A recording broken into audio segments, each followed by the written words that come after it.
The first time Aisha heard the name Samar, she felt her heart tremble, not just because of his reputation, but because something inside her whispered that their meeting would change her forever. Aisha was a quiet girl, born and raised in a small coastal town where the sea whispered secrets at night. She spent her days working in her mother's little bookshop. Dusty shelves, worn spines, the scent of old paper always in the air. Her dreams, though, those were vast and restless like the ocean. She longed for something more than the salt spray and soft chapter endings. Samar was different. He lived in the city, many hours away, but when he came to the town for summer, his laughter filled every corner. He was an artist, his fingers stained with paint, his eyes full of fierce kindness. He carried his canvases everywhere, and people said he could capture light. Not just what it illuminated, but what it meant. On their first meeting, under the soft glow of evening streetlights, Samar stumbled into Aisha's shop looking for a book on Impressionism. She corrected his pronunciation, shy but firm, and they laughed, Aisha embarrassed, Samar gracious. Their connection was gentle, tentative, and brimming with possibility. Over that summer, they built something delicate between them. They shared long walks along the shore, Aisha reciting lines from her favorite poetry, Samar sketching the way waves broke on the rocks. They told each other their fears. Aisha admitted she was afraid her small-town life would swallow her. Samar confessed that sometimes he doubted his art mattered. But the world did not pause for them. As summer ended, Samar had to return to the city, and Aisha felt an ache that clung to her like sea salt on skin. They promised to write, called to return. Yet weeks turned into months, and the letters slowed. Calls were missed. Life crept in, responsibility, distance, pride.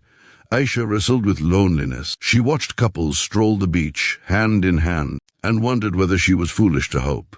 She poured her heart into the bookshop, organizing, cataloging, dreaming. Still, something was missing. Samar, on his end, was torn.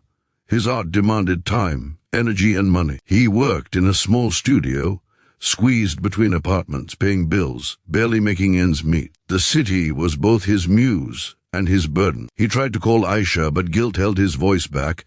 What if she resented him for disappearing? What if his struggles made their love too heavy? One rainy evening, Aisha found a letter tucked into one of the books. A letter from Samar. She had almost given up hope. In trembling ink, he wrote that he was sorry. He wrote that he had fled not because he did not care, but because he was afraid to burden her. He told her about his fears, his failures, his longing, and in his honesty, he made himself vulnerable. He ended by saying that he believed their meeting was no accident, but that he needed time to become someone worthy of her. Aisha cried that night.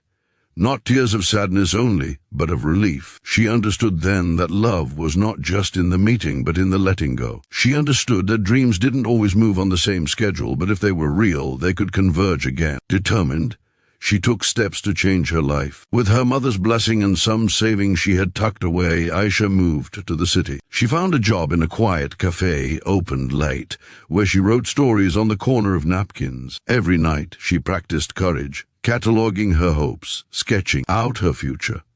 Not just waiting for a return, but building one. Samar, meanwhile, saw his art struggle and grow. There were rejections, empty galleries, nights when paint dried without meaning, but somewhere deep inside, the memory of Aisha walking along the waves kept him going. He learned to call, to forgive himself, to reach out. Then came the night when they reunited. It wasn't planned, but it felt inevitable. Samar held his portfolio. Aisha held a small notebook full of her words. They met on a rooftop, the city lights below like constellations. He showed her his paintings, canvases full of color and yearning, shadows and hope. She read him her stories, how she chased her dream, how she almost gave up, how much she believed in him. There was a silence then, weighty and tender. Samar took her hand, his fingers warm. He said, "I was afraid I would fail you." And she said, "I was afraid I would miss you forever." They smiled, not because everything was perfect, but because they were honest. And that was enough. They knew the road ahead would be hard. There would be more challenges, money, doubt, the constant tension between art and life. But they also knew something else, that love wasn't just about meeting, it was about choosing every day to invest, to fight, to forgive, to rebuild. In the end, their story was not a fairy tale. It was a promise. A promise that even when life pulls us apart, the heart remembers. And when two people commit to growth, Love can become the anchor in any storm, and that was their message. When you dare to follow your dreams, and when you dare to let someone in, you create not just a love story, but a life story, one that inspires, endures, and lights the way for others.